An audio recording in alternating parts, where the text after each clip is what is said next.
Greetings from the house of Aset, which is Isis's original name. Sometimes I use the terms interchangeably. I'm going to talk about the Lights On newsletter and some of the relevant information that's in these newsletters. They were originally written about 13 years ago. The one that you're looking at is talking about having fun with fear. And then the next issue is Having Fun with Fear Part 2. At the time that these newsletters were written, the world was a different place. Who knew that it would come to this? Well, maybe I didn't know in the 90s at the time that I was doing these newsletters, but I sure found out in 2000 when I started studying with some people that studied mythology, occultism, and prophecy was a part of it. So the day that we're in now, I've been waiting for it for about 11 years now. I mean, it's here, full on. And even though you're going to hear a lot of political commentary about what's going on in the world, look, this is a spiritual battle. This is the end of one regime, one spiritual regime, and the beginning of another one. And the people who are going to have to give it up are going to put up a fight. And when I say the people, I should say there's an energy behind people. There is a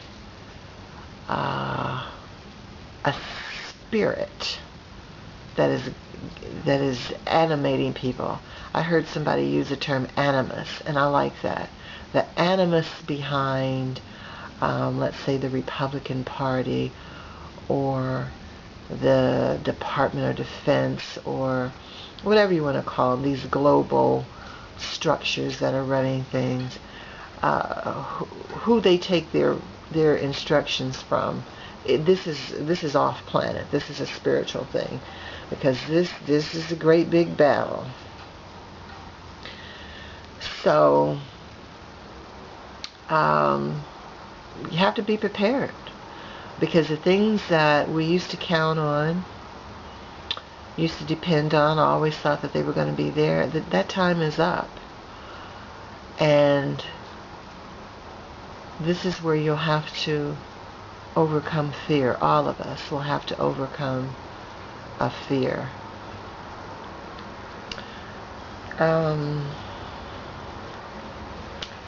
I first heard about this time that's coming back when 5/5/2000, May 5th, 2000, I called a friend of mine who dabbled in astrology to ask her, what is all the hubbub about 5/5/2000? And she said, well, actually, the significant date is August 11th, 1999. That's when there was a cardinal cross in the sky. That didn't mean anything to me, so I'll break it down. In other words, there was something that was seen in the sky that was symbolizing the planet, the cosmos, was getting ready to change. And this was your warning shot. This was letting you know to get on the track so that you could meet this change. Well, I didn't really believe her, because it's not that I didn't believe her, it's just that if they're talking about 5/5/2000, what are you doing talking about August 11th, 1999? But I've since come to understand that they will throw you off. They will give you, and if you don't know who they is, you just need to stop listening to this right now, because I'm not going to break it down. This is not 101. This is for the more advanced people. But anyway, they will always try to throw you off dates. In fact, Y2K was another example. The real millennium was in 2001. So they want the masses of the people to get their consciousness tuned into 2000 so that they could do the real rituals, whatever they're going to do for the new millennium. So anyway, that's what this, in essence, the woman was trying to tell me, but I didn't get it until the next year when I was attending the summit. And there was an astrologer there who spoke for 2 hours, and she broke it down. She made it a little bit plainer for me. August 11th, 1999, in the sky, the cardinal cross. There was it was the cardinal crosses, Leo, Aquarius, Scorpio, and Taurus. Just bear with me, because my knowledge of astrology is rudimentary, so I'm not going into anything deep. But anyway, the symbols for those four signs are the lion, the man, which is a water bearer for Aquarius, the oxen or bull for Taurus, and the Scorpio can either be an eagle, a scorpion, and I forgot what the third thing is. I think I covered all four of them. But anyway, these symbols match up to the book of Ezekiel when it talks about in a whirlwind in the sky, and then you would see the face of a man, an eagle, a lion, and an oxen. And this would signal the end. This was a prophecy in Ezekiel. So this was what was seen August 11th, 1999. And this astrologer, the second astrologer, went on to say that this wheel was going to turn 13 times. And each time that it turned, it was going to be moving toward a spiritual-based existence, meaning that however we've lived our life on the planet, counting on things outside of ourselves, things that make our logical mind, left brain comfortable, would be changing. And now you would have to access the spiritual realm for your comfort. You would have to find your true self, your soul, and get away from something that you've been calling yourself. So I thought, interesting. And now you look up, and 2010, 2011, what's happening? People are losing their jobs, they're losing their homes, things that represented security.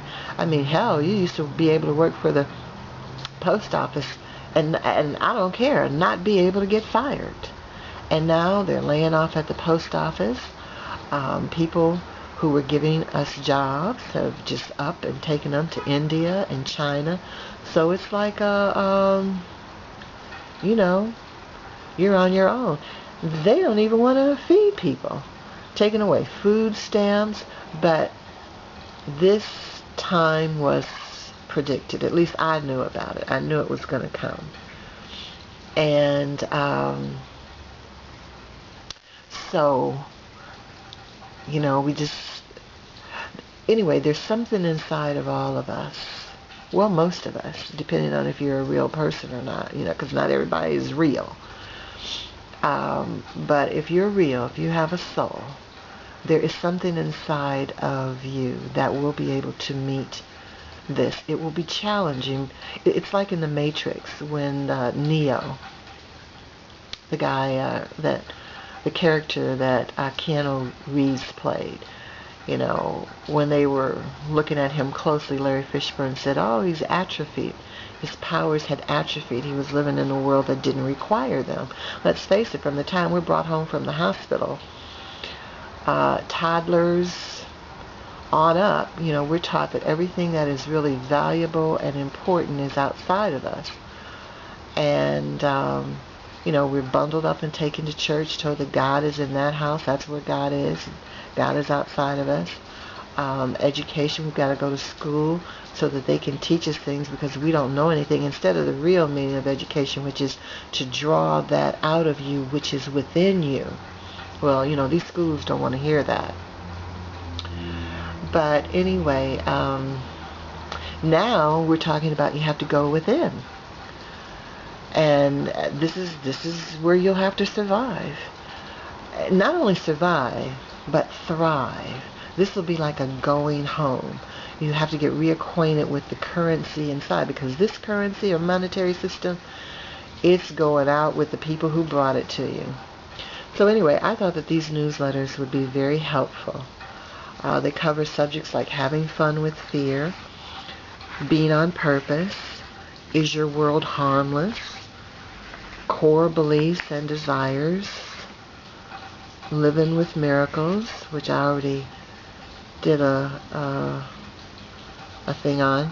Are you getting your messages? And they have a lot of other stuff in here that you'll find interesting. So if you want copies of this, I'm going to put them all together in one big thing and offer it for, let's say, $12. And I can either mail it to you or put it in an email, make it a e-newsletter. And you can send the $12 to P.O. Box 45173, Los Angeles, California 90045, and make the money order to I.or. Or you can just, put some dollars in there, whatever you feel comfortable doing. Okay, so that's it for right now, but as Tupac would say, keep your head up. It's going to be good. Okay, bye.